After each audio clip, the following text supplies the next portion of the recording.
Hey, another episode of the Tech Exec. This is Daniel Williams. I wanted to talk a little bit about some of the books that I'm reading right now. I have this habit of reading multiple books at once. And what that allows me to do is to glean information from seemingly separate sources of information and combine them together and come up with some understanding of the world that I didn't have before. Um, and I've always done this. It's kind of weird. Some of the people I've talked to about it, it's not normal, I guess. But what I like to do is I'll read a few chapters of one book, read a few chapters of another book, read a few chapters of a third book, maybe, and then I'll form the synthesis of the information from all of the books that I'm reading at once. And typically, I'll have some new understanding or new idea about the world.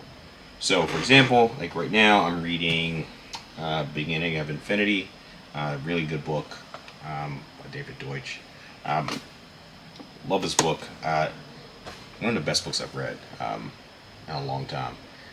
Also reading a book called Zero to One um, uh, by a Silicon Valley investor.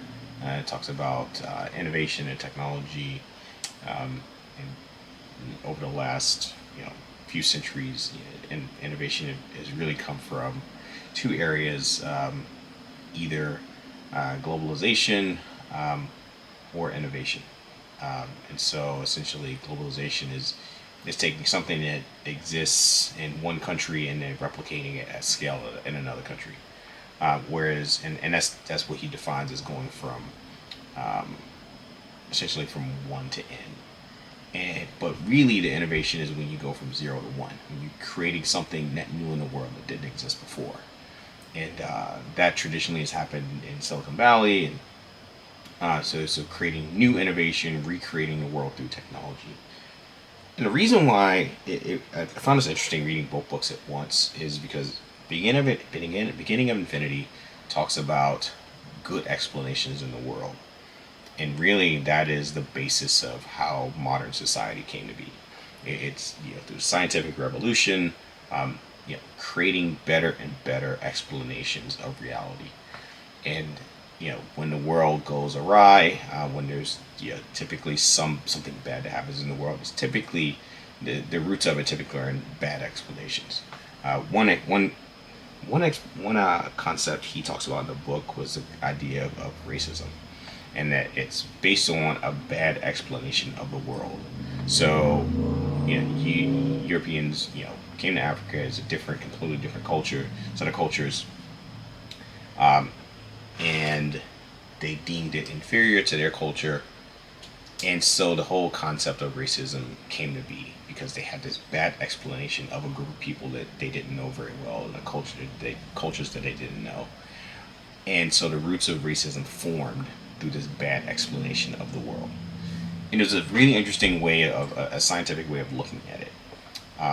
And you can see the same thing replicated over and over and over again in different parts of society in the world, um, where when things go awry, it's typically rooted in a bad explanation.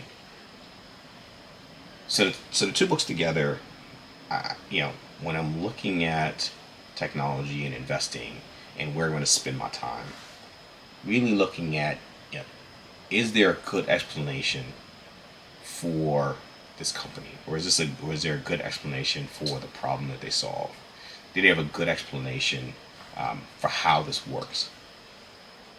I didn't really think about it like that before reading this book, reading these two books together. But I'm starting to incorporate it more and more and more into my day to day practice.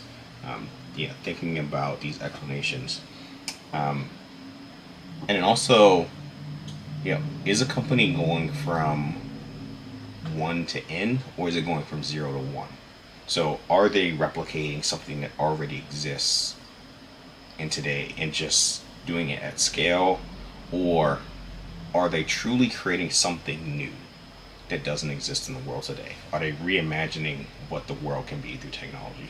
So that's a really good rubric for thinking about how you spend your time, how you spend your effort, whether you're going to invest money into an investment or invest money into a company.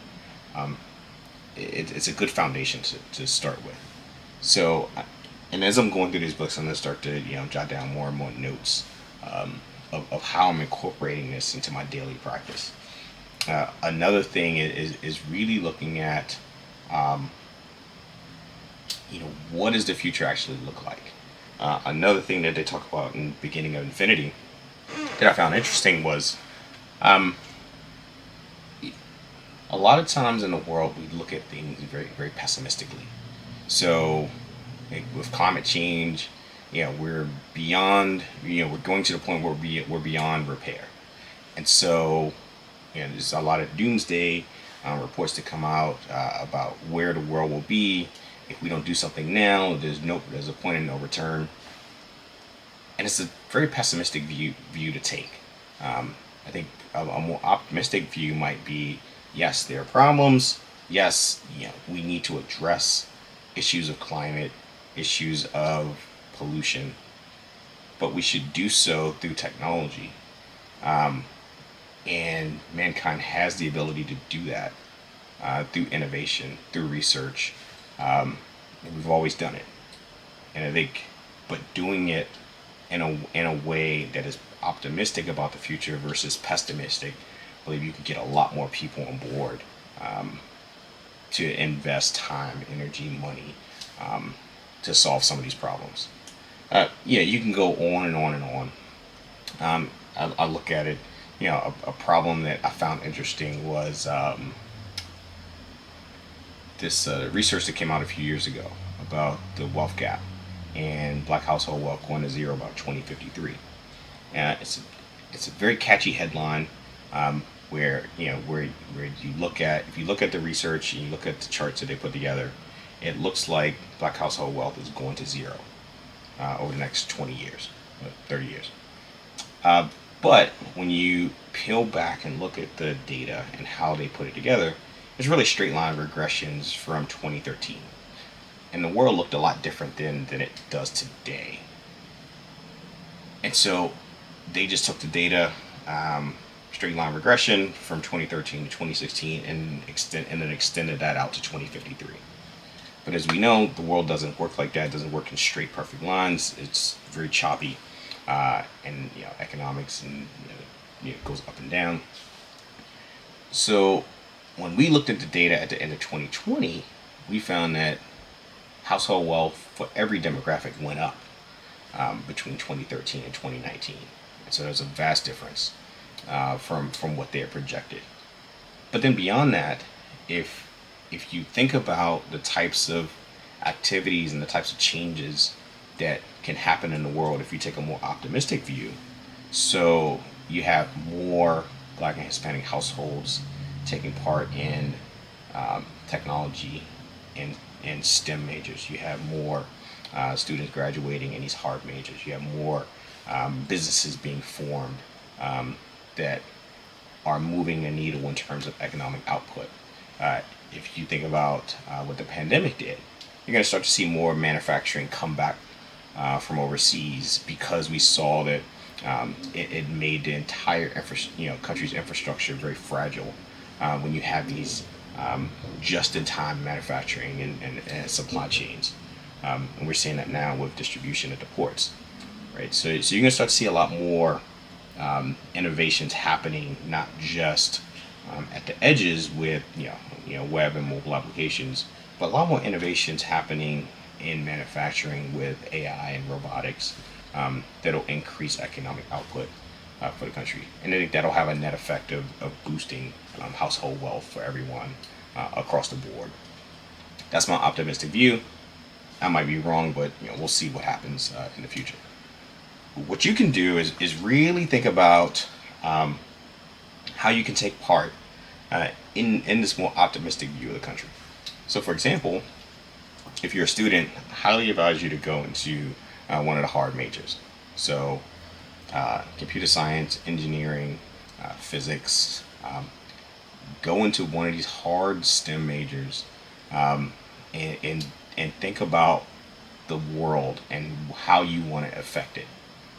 What's the change that you want to see in the world, and how do you use science, technology, engineering, and math to do so? If you have graduated from school, uh, think about the types of problems you want to solve in the world and how you can do that effectively. Do you want to go into something like climate change? Do you want to go into um, engineering? Do you want to go into manufacturing?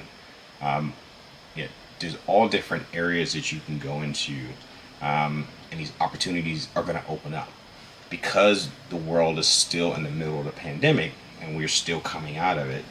Think about what that world starts to look like, and what your role can be in it, in this more optimistic view as we come out of it. And if you're already in your career, are you in a place where you're actually affecting change in the world, where you are um, in a position, in a role where you can affect change and reap the benefits of that change, both productively, economically, financially? Can you reap the benefits of this new world that's going to emerge? That's what you want to think about. Um, and it could be as simple as getting certifications, whether it be in software engineering, whether it be learning a new skill. I'm long past college, but I'm in the middle of learning physics right now. Why? It's helping me to really think about how the world works. Um, and as I think about how the world works, it makes me a better technologist. It makes me a better investor. But beyond that, I'm getting exposed to parts of the world and reality that I didn't know existed. Um, so that is why you want to constantly learn, constantly get exposed to new information. Um, but match that with an optimistic view of the world and what role you can take in solving some of these big, hairy problems that exist, and not just be a passive observer letting the world affect you, but how you can actually affect it. So that's my advice. I definitely, advise you to think on some of these things. Think about how you can be on the side of the equation of going from 0 to 1 versus 1 to n.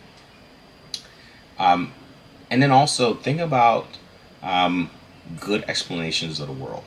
So if someone tells you a particular story or a particular narrative, really press hard on them to explain how they came to that conclusion and what logic, what facts, what data did they use to come to that conclusion.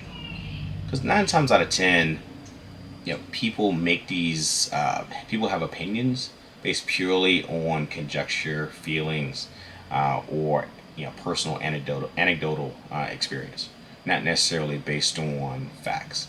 So you really want to press people to have good explanations, and then you yourself, any opinions or beliefs that you have, make sure that it's based on good explanations of the world.